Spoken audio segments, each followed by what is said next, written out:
kaganapan, mga pangyayari, samut-saring usapin, bibigyang pansin ni Jojo sa programang Kasama Mo si Jojo. Kasama Mo si Jojo, tuwing Lunes at Miyerkules, alas 7 ng umaga, dito lamang sa Bicol TV Sorsogon.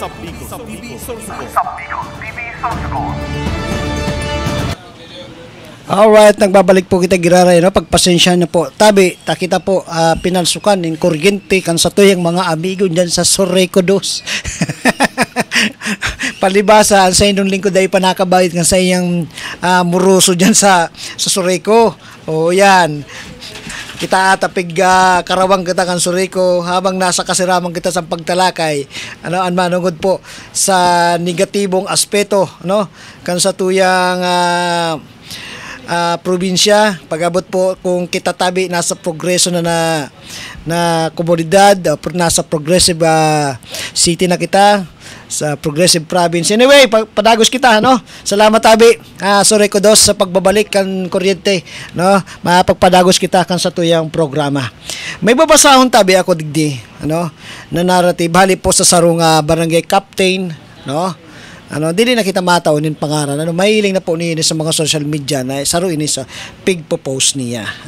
Actually, yan tabi. FYI mga kabarangay, ang mga malang mga liham ni Chat Daily Atay Atayan.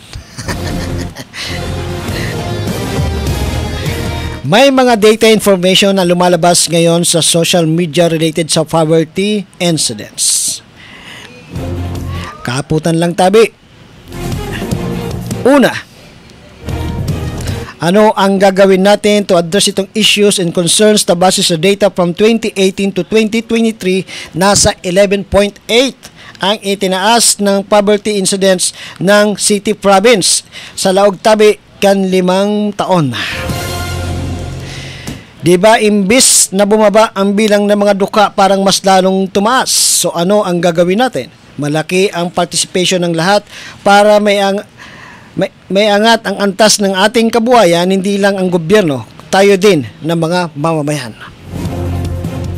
Siguro panahon na rin na malaman natin sa mga old and new candidates ang konkreto na programa para ma-address itong sinasabing data from Philippine Statistic Authority na inalabas nila last August 20, 2024 with reference number 2024-08-017-CT.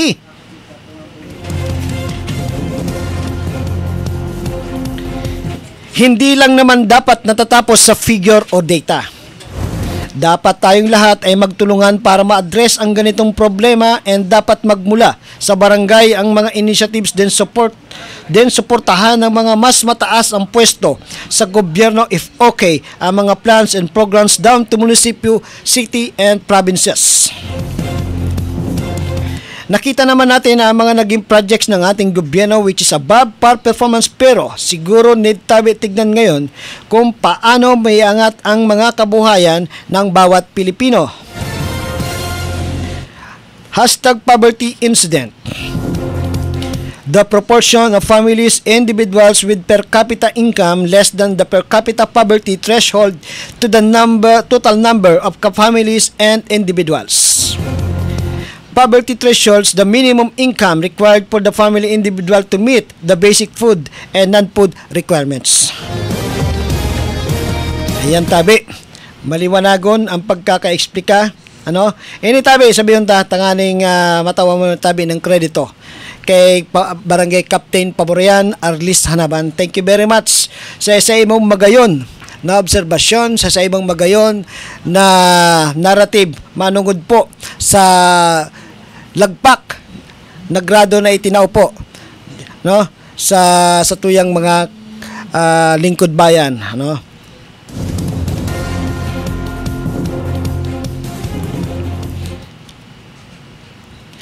Akalain mo kung mahiling tatabi from 2018 Sorsogon 26.1, 2021 30, at ngunyan tabi na 2020 37.9. Actually, ini tabi mga data lamang po ini, Pero hagadan tatabi ano ning kasimbagan ang sa tuyang mga amigo ng mga public servant diyan po sa Kapitolyo kung paano nila may address ang araw kay ni na numero no na nakuha nato.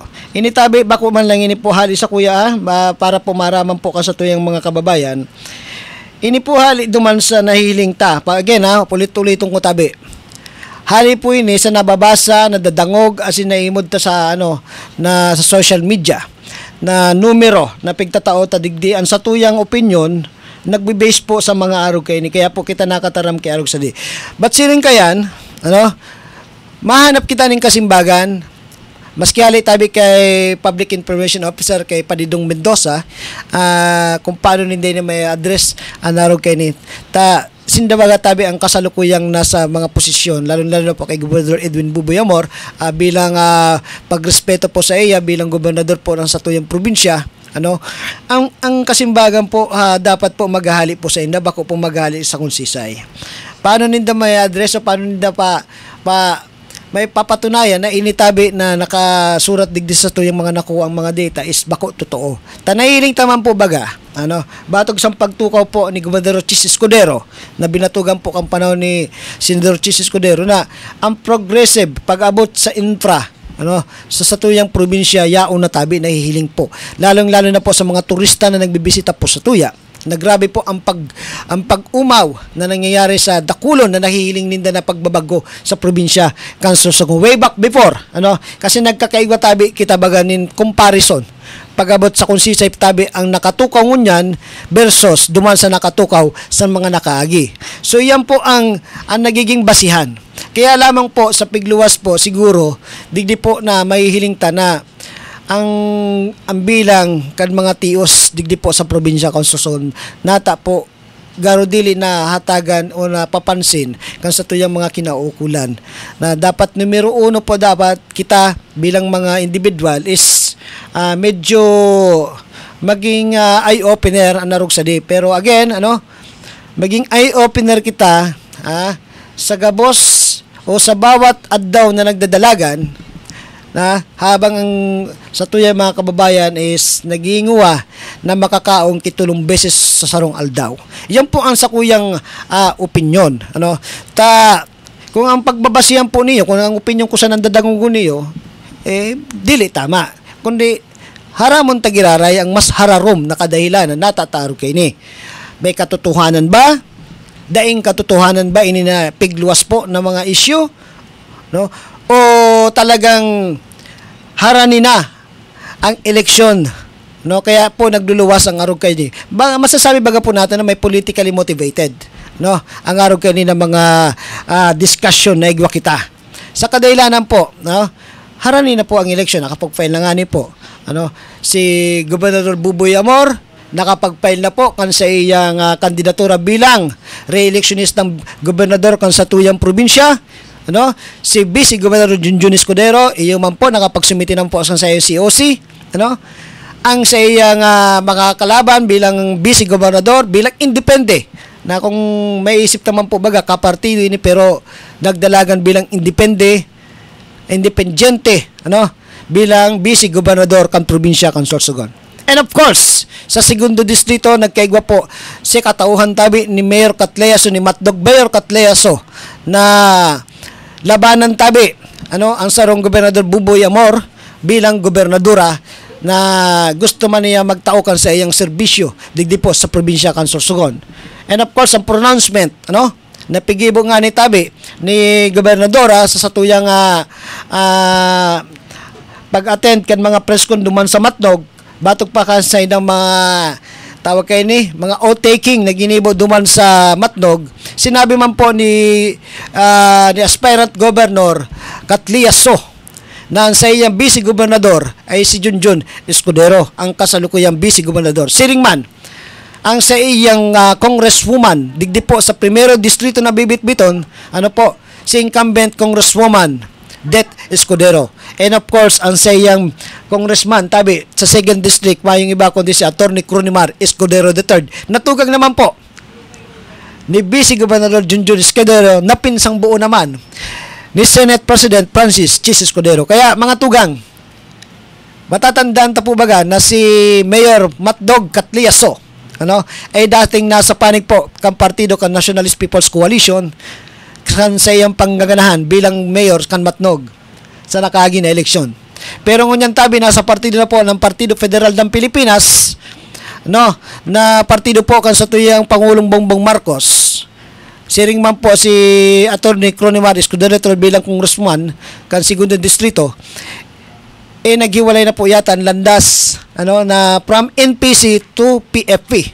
So again, kamo na tabi mga kababayan, sa mga maabot pa ng mga aldaw, pagurulayan ta kung ano po ang nangyari, naging arog kay ni ang nangyari po sa partido po kan PFP, nakadakulan duman nakapagsumpa na, garo iba na naman po ang bitbit na partido kan mga lokal na kandidato digdi po sa paabuton na election 2025.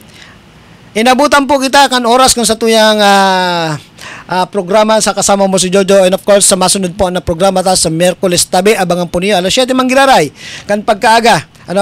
Digdi lamang po yan sa Bicol TV Sorsogon na numero 1 sa local television kan mga Sorsoganon. Abangan po niyo ang ora mismo kan sa tuyang station manager na si Sir Sauro Amistoso. Digdi po lamang masunod po sa kuyang programa. Dakol-dakol man po ang sa iyang tutukaron digdi po sa programa niya sa issue ora mismo. Siring man, Diyos mabalos po sa Indogabos. Kaganapan, mga pangyayari, samut-saring usapin, bibigyang pansin ni Jojo sa programang Kasama Mo si Jojo. Kasama Mo si Jojo tuwing Lunes at Miyerkules alas 7 ng umaga dito lamang sa Bicol TV Sorsogon.